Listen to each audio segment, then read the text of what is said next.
Hello, everyone. I guess what I'm going to try and do, not only in sharing my story, but is to weave this narrative of this set to something that we can take away to the break and talk more about. So, my name is James, and I've been thinking a lot about the question that Sharon asked us all. If you take away the job title, what are you? If you take away that reverend in front of me, am I then irreverent? Those who know me will say yes. 20-something years ago, I had blonde hair and was the host of a music show on television. And nowadays, I'm more comfortable with a pulpit in front of me to brace myself so I don't keel over when I'm speaking. But I'd like to share something that reflects a little bit in what we've heard already today. It's interesting because just before she came down to talk, Monica said, you know, I just told people that you were my religion teacher in high school. I taught religion because my wife was her form teacher. And my story today is about, and ties a lot into what Abhishek was talking about, is do what you love, the money will come. The money will follow. But it's about being true to what you believe in, to what you have your heart set on. Now, I've had a very colorful career and experience in life. I went to drama school in New Zealand, and when I was there, the teachers it was a new performing arts school in Auckland, and the teachers there were actors who had suddenly become out of work because the local theater, the Mercury Theater, had closed. But anyway, they started this school, and I was there because I'd failed Form 7 for some reason, and didn't think of anything else to do. I couldn't get into university. I went to New Zealand to try and get a job, and I auditioned for drama school and found myself accepted. And the teachers would always, or the mentors, or all the different ways they like to describe themselves to you in the middle of yoga or breath class, they would always have notes on our notice board to inspire us, to encourage us. 3 notes or 3 quotes really struck with me, and I've carried them in the last 20 plus years. The first is, dying is easy, comedy is hard. And anyone who's ever tried to tell a joke and never got a laugh, you will understand that. The second is, feel the fear and do it anyway. And that comes from whether you decide to bungee jump for the first time, or reframe your narrative and accept your changing identity, or standing up and doing something that you believe in. And the third one was, do what you love, the money will come. Or do what you love and the money will follow. I'm a person who loves to help people. That's why I do what I do. I like to help people physically, emotionally, spiritually. That is the call that I feel. I also have a very interesting set of skills that I have developed over the years. I started in training in drama, which is very interesting. And unfortunately, I'm probably the only one in my whole class that never went on the New Zealand soap opera Shortland Street.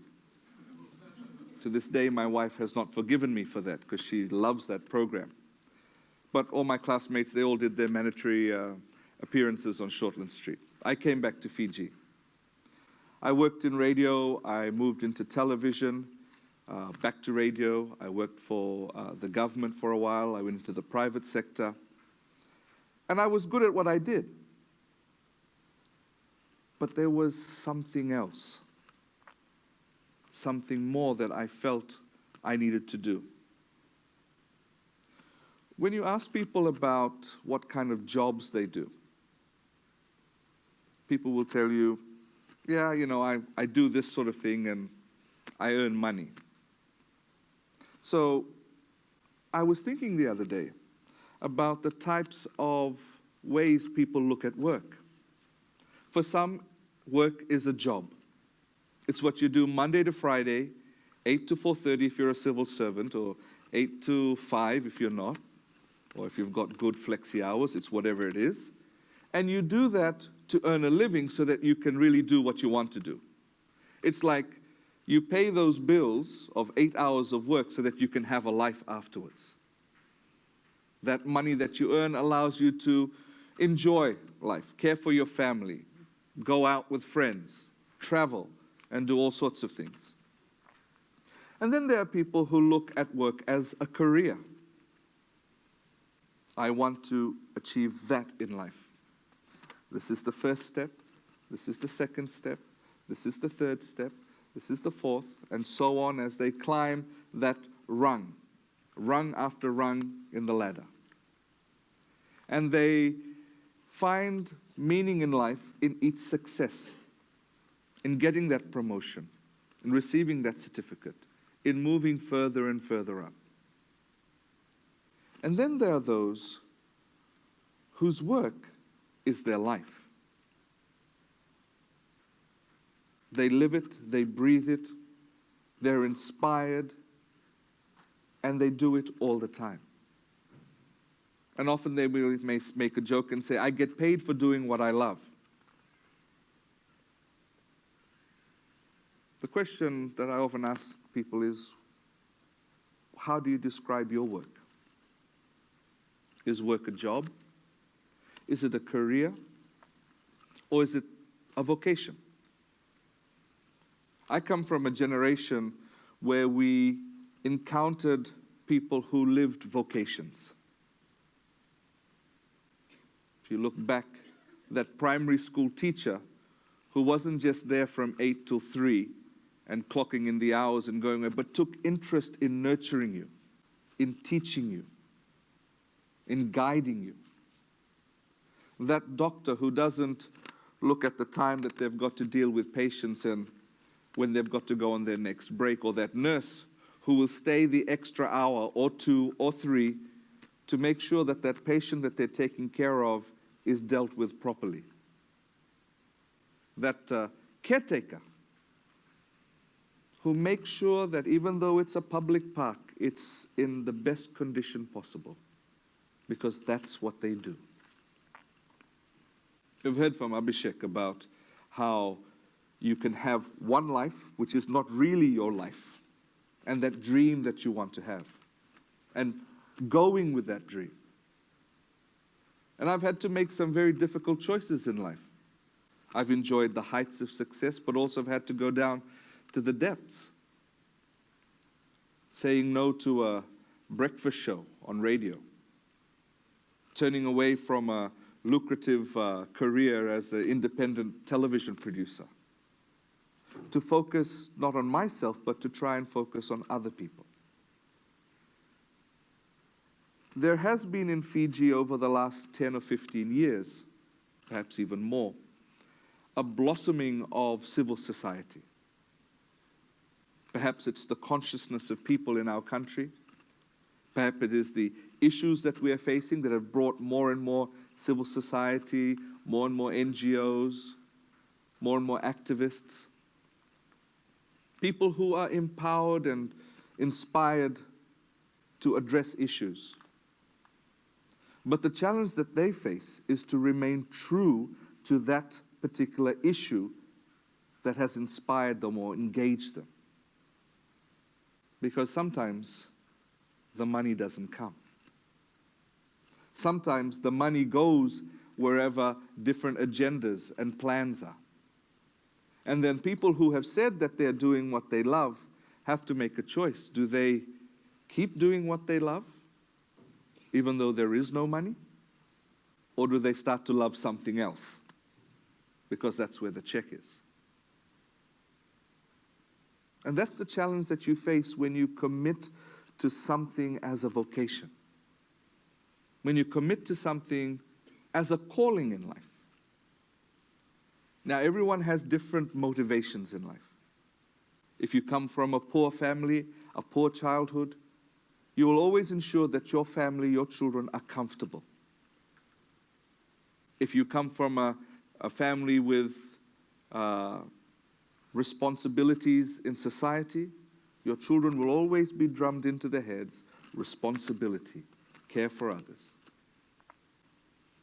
And so it's natural that each of us will have our own take on what makes us happy, on what drives us to make decisions about what paths we choose in life. But what's very important is that we need to take time to try and understand that in life. When our children go to high school now, they're put into streams very early in life. You have to figure out, are you going to be a science student, which is up there, commerce, and then all those who can't get into science and commerce go to the arts class and have to do history, among other things. And if you really can't cut it, then, well, you go to a vocational school. And the reality is that we've conditioned ourselves to look at education in that way. There is a disconnection between art and science. There is a disconnection between commerce and vocational work. Whereas when we come into the real world, we realize it's all interconnected. We live in a world now where time is money. And so people only give their time if they get money. But we live in a country that moves beyond that time and beyond that money. And sometimes we are ridiculed for it because we take time. And so people think we are wasting money. But in fact, if we look at ourselves and look at the culture that is in Fiji, that many of us are raised up and raised in, is that what we are saying is when we are taking time for you, it's not because we don't value that time. It's because we are saying that you are important. So friends, I spend a lot of time taking time for people. I'm like my mother, I'm always late to every meeting. I started leaving for this gathering at about 11 o'clock. I got here at 2 because people stopped to talk. And I gave time to them. I've spent 2 years living in Korea as a student, doing my postgraduate studies. And the key word in Korea is pali-pali, which means quickly, quickly, hurry, hurry. Everybody is pali-pali. Crossing the road, pali-pali. Having your food, pali-pali. The number one phrase said to every child by parents, pali-pali, pali-pali, fast, fast. And everybody is always busy. But are we being fulfilled with what we are doing? If you have to spend your whole weekend enjoying yourself because to make up for the week of work, then what is it that you're doing during that week? I'm a strong advocate of work satisfaction. Sometimes I go home with a broken heart because of what I've encountered. Sometimes I'm inspired because I've seen people rise up from the lowest point of their lives and be willing to stand up again. Sometimes I've been deeply moved when I've seen a proud person ask for help for the first time. What is important to us? Those of you who are here, you have children. Maybe you will have children if you don't have them yet. Or maybe you are in positions where you can inspire and teach. When you look back on your life, and when you look at when other people look back on their lives, do you want them to say, I wish I had done this? Or is it we say, I gave it my best shot? I told my wife the other day, I'm thinking about just leaving the head office of the church and all this other work that I do, and just paddleboard. Put a line on the back of the board and go out fishing on my paddleboard. And she says, what about your preaching and, your vocation? I said, oh, there's a lot of fishing boats out there. So I'll go and preach to all the fishing boats and all the people climbing on the fishing boats, if you know what I mean. And, share the word. And that's it. I just, it's just going to be a chill paddleboarding padre. That's fine with me. And, when your life partners hear enough of you spewing out very big platitudes and wise words, sometimes they throw it back at you. And she reminded me of a saying that I often like to use as my reason for doing what I do. It's a saying from the Gnostic Gospel according to St. Thomas. So it's not from the mainstream Christian Bible, but it's from a community around the 2nd century. But it's a powerful saying nonetheless. And the saying is, if you bring forth what is within you, what is within you will save you. If you do not bring forth what is within you, what is within you will destroy you. Each one of us has something inside, a strength, a power, compassion, whatever it is. The challenge that we face every day in life is whether to bring it forward or to keep it suppressed. Do what you love. The money will come.